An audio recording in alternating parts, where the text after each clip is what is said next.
योगी सरकार के 4 साल पूरे होने जा रहे हैं। इस मौके पर हमारे साथ बातचीत के लिए मौजूद हैं यूपी सरकार में कैबिनेट मंत्री और आगरा दक्षिण से विधायक श्री योगेंद्र उपाध्याय जी। आइए उनसे बात करते हैं। सर, पहला सवाल ये है कि सरकार के जो पूरे 4 साल होने जा रहे हैं, आपने 4 साल जनता के बीच बहुत काम किया है। इस बीच अगर हम माने कि 10 में से 10 नंबर देने हो आपको अपने आप के लिए, तो कितने नंबर देंगे अपने आप को? मैं जनता का स्नेह जो मिला है और जो मैंने उनके स्नेह से काम किया है, ईश्वर के आशीर्वाद से जो काम किया है, 10 में से 10 नंबर मिलने चाहिए। इस बीच में कोई ऐसी बड़ी उपलब्धि जो आपने जन क्षेत्र की जनता के लिए सौगात के रूप में दी हो आपने, वो कौन सा काम ऐसा है? देखिए, आगरा के लिए यदि कहूँ तो आगरा में एक तो नक्षत्रशाला जो सैंक्शन कराई थी मैंने, और उस समय सैंक्शन हुई थी जबकि मात्र 2 नक्षत्रशाला उत्तर प्रदेश में थी, एक लखनऊ में, एक गोरखपुर में, और उसके बाद जो 2 अगली सैंक्शन हुई उसमें आगरा भी शामिल हुआ और एक बनारस में। तो ऐसे एक इम्पॉर्टेंट काम को, जिससे कि आम छात्रों को जहाँ खगोल शास्त्र का ज्ञान प्राप्त होगा, वहीं आगरा में शैक्षिक पर्यटन बढ़ेगा। इसी तरह शिवाजी महाराज का जो स्मारक था उसको भी गति दी गई है, और एक गीता गोविंद वाटिका करके इस वर्ष उसका उद्घाटन हुआ।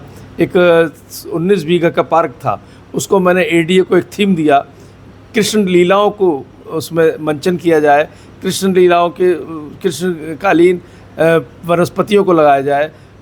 तुलसा जी की 100 प्रजातियां हैं और उनके अलग अलग औषधि गुण हैं, उनको भी लगाकर 1 बीघा 1.5 बीघा में उनके औषधि गुणों की विवेचना वहाँ की जाए, और एक मुक्ताकाशी मंच 1.5 बीघे में, जिससे कि वहाँ पर रात्रि को कृष्ण लीलाओं का मंचन हो सके। तो उत्तर प्रदेश के आगरा इस शहर में, जहाँ ताजमहल के नाम से फेमस है, वहाँ पर ब्रज संस्कृति का भी एक पर्यटन केंद्र बनेगा, और उसका उद्घाटन अभी 4-5 दिन पहले ही हुआ है, लोकार्पण हुआ है, और उसको एक माइलस्टोन साबित होगा।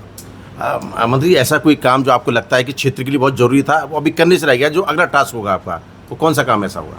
देखिए, जहाँ मोटे मोटे अगर मैं हिसाब गिनाऊँ तो एसएन मेडिकल कॉलेज का अपग्रेडेशन, शिवाजी महाराज के म्यूज़ियम का नामकरण और शिवाजी का स्मारक, दूसरा गीता गोविंद वाटिका, नक्षत्रशाला। अब मैं चाहता हूँ कि अपने क्षेत्र में एक स्टेडियम और बने, मेरे ही क्षेत्र में, तो मैं उसके लिए प्रयासरत हूँ। इस बार आप जो अगला चुनाव आने वाला है 2027 का, इस बार आप चुनाव की दावेदारी कर रहे हैं? चुनाव की दावेदारी की पार्टी टिकट देगी तो मैं लड़ूंगा। अगर कोई ऐसा डिसीजन लेती है, या मान लो समीकरण किसी और तरह के बनते, तो क्या स्थिति रहेगी अब आगे? नहीं, पार्टी जो आदेश होगा, मैं पार्टी का एक कार्यकर्ता हूँ, पार्टी जो आदेश करेगी वो उसी का मैं अनुपालन करूँगा। अगर अभी जो 2027 का चुनाव होने वाला है, उसको पीडीए वर्सेस जो काफ़ी मजबूत माना जा रहा है भाजपा के लिए चुनौती वाला, उसके लिए अपने आगरा में, जिले में, खासतौर से आपकी सीट पे क्या स्थिति रहने वाली है? देखिए, स्थिति पीडीए को वो विभाजन जो करना चाहते हैं समाज का, एक शॉर्टकट राजनीति, और जनता इसको समझती है। अब शॉर्टकट राजनीति पे जनता नहीं जाने वाली। जिनके पास उपलब्धियां नहीं हैं वो ऐसी जातिवादी राजनीति या वर्ग विभाजन की राजनीति करते हैं।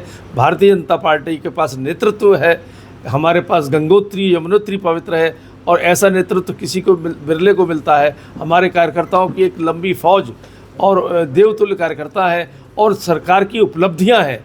तो इन तीनों के सामंजस्य से ऐसा है कि हमको निश्चित रूप से विजय प्राप्त होगी।